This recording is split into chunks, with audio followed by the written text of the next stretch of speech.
আসসালামু আলাইকুম। হ্যালো পেটিক জনগণ, কেমন আছেন সবাই?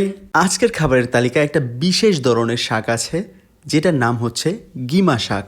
ছোটবেলায় দেখতাম প্রত্যেক পহেলা বৈশাখে এই শাকটা আমাদের বাসায় রান্না করা হইতো। পহেলা বৈশাখ ছাড়াও অন্যান্য সময়ও রান্না করা হইতো, কিন্তু পহেলা বৈশাখেরটা একটু স্পেশাল ছিল। তবে তখন খেতে অবশ্য এতটা মজাদার লাগতো না, তেতোটা একটু বেশি মনে হইতো। কিন্তু এখন এটা খেতে বেশ মজাদার লাগে, আর এটার উপকারিতা জানার পর আরও বেশি মজাদার লাগে। যাদের হাড়ের এবং মাংসপেশিতে সমস্যা আছে তারা এই গিমা শাকটি মাসে একবার হলেও খাওয়ার চেষ্টা করবেন। এই শাকটি যেহেতু বৈশাখের দিকেই বেশি পাওয়া যায়, তাই যাদের চর্মরোগের সমস্যা আছে তারা চাইলে প্রতিদিনই খেতে পারেন। আগে এই শাকটির দেখা একটু কম পাওয়া গেলেও এখন খুঁজলে মোটামুটি শীতকালে পাওয়াই যায়।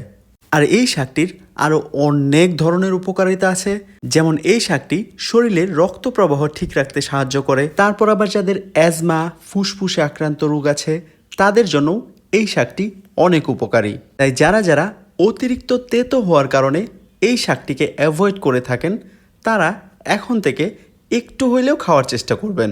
যাই হোক, প্রতিদিনের মতো আজকেও মিষ্টি কুমড়া ভর্তার মধ্যে এক্সট্রা মরিচ অ্যাড করতে গিয়ে আজকে ঝালের শিকার হয়ে গিয়েছিলাম, কারণ আজকে আগের থেকেই মিষ্টি কুমড়া ভর্তায় বেশি ঝাল দেওয়া ছিল।